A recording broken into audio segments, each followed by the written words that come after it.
நாம் எழும்பும் வரை நற்செய்தியின்றி தேசம் பாழானதே. இயேசுராஜனை நாடி சேரும் வரை நம் வாழ்வும் வீணானதே.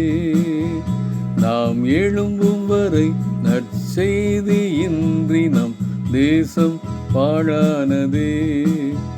இயேசுராஜனை நாடி சேரும் வரை நம் வாழ்வும் வீணானதே. தேவா எழுப்புதல் எங்கள் உள்ளத்தில் நித்தம் தாரும் எம் நேசரே. எங்கள் வாழ்வும் வழியும் எங்கள் சொல்லும் செயலும் பாதம் தந்தோமையா. எங்கள் வாழ்வும் வழியும் எங்கள் சொல்லும் செயலும் பாதம் தந்தோமையா.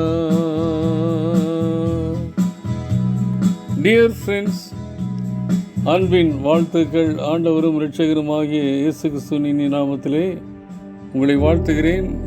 இந்த பூமியிலே ஆண்டவர் நம்மை நம்பி கொடுத்திருக்கிற கட்டுமான பணியிலே சோர்வின்றி குறித்த காலத்திற்குள்ளே கட்டி முடிப்பதற்கு கர்த்தர் தாமே கிருபை செய்வாராக.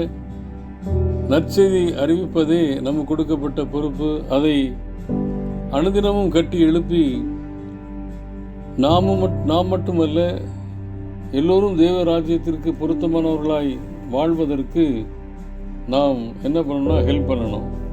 அதற்கு தான் நாம் அழைக்கப்பட்டிருக்கிறோம். அதை எப்படி செய்யணும் அப்படின்னு சொல்லி பவுலடியார் கொரிந்து சபைக்கு எழுதின 2வது கடிதத்திலே கடைசி பகுதிக்கு வந்துட்டோம். முடிக்க போகிறோம் அந்த புக்கை. 2 கொரிந்தியர் 13ஆம் அதிகாரம் 10வது வசனத்தில் சொல்கிறாரு, ஆகையால் இடித்து போட அல்ல ஊன்ற கட்டவே கர்த்தர் எனக்கு அதிகாரம் கொடுத்திருக்கிறார். ஆண்டவர் எனக்கு ஒரே ஒரு அஜெண்டா கொடுத்திருக்கிறாரு. இருக்கிறத இடித்து போடுவதற்கு அல்ல, இருக்கிறத கட்டுவதற்கு, ஊன்ற கட்டுவதற்கு தான் எனக்கு அதிகாரம் கொடுத்திருக்கிறார் என்பதை உணர்ந்து கொள்ள வேண்டும். இடிப்பதும் கட்டுவதும் ஆண்டவராக இயேசு கிறிஸ்துவனுடைய பொறுப்பு. ஆனால் எனக்கு கொடுக்கப்பட்டிருக்கிற அதிகாரம் கட்டுவது மாத்திரம்தான். அதனால் ஆண்டவரே என்னை நம்பி கொடுத்திருக்கிற அந்த பொறுப்பை சிறப்பாய் கட்டுவதற்கு எனக்கு உதவி செய்யுன்னு சொல்லி கேட்கணும். அதை சொல்ல, நான் உங்களிடத்தில் வந்திருக்கும் போது கண்டிதம் பண்ணாதபடிக்கு நான் தூரமாக இருக்கும் பொழுதே இவைகளை எழுதுகிறேன் என்று சொல்லி அவர் கொரிந்து சபைக்கு எழுதுகிறார். வேதத்திலே நாம் பார்க்கும் பொழுது பூமியிலே நாம் எதை கட்டுகிறோமோ அது பரலோகத்திலே கட்டப்படும் என்பதை ஆண்டவர் தெளிவாக மத்தேயு எழுதின சுவிசேஷத்திலே 16ஆம் அதிகாரத்திலே 19வது வசனத்திலே சொல்லுகிறார். இப்போ நான் பூமியிலே ஆண்டவர் விருப்பத்தை மட்டும் கட்டுவதற்கு அழைக்கப்பட்டிருக்கிறேன். அப்படி கட்டினேன்னா பரலோகத்திலே நான் கட்டுவையில் அங்கும் கட்டப்படும். எது கட்டவிழ்க்கப்படுகிறதோ அது பரலோகத்திலும் கட்டவிழ்க்கப்படும் என்பதை, ஏனென்றால் அதிகாரம் இங்கே இல்லை, அங்கேருந்து வரணும். அப்போ நான் கட்டுறது அங்கே போய் சேங்ஷன் ஆகி, எப்படி ஒரு பில்டிங்க்கு நம்ம சேங்ஷன் வாங்குகிறோமோ கட்டுறதுக்கு, அதே போல் பரலோகம் சேங்ஷன் பண்ணால் தான் அதை நான் இங்கே பூமியில் செய்ய முடியும்.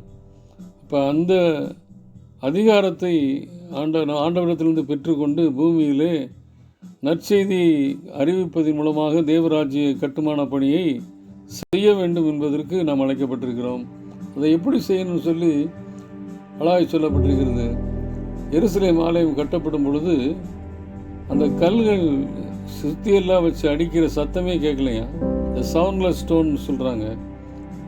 அதெல்லாம் அந்த சத்தம் எதுவுமே கேட்காதபடி கட்டப்பட்டிருக்கிறதுன்னு சொல்லி 1 ராஜாக்களின் புத்தகம் 6ஆம் அதிகாரம் 7வது வசனத்தில் வாசிக்கிறோம்.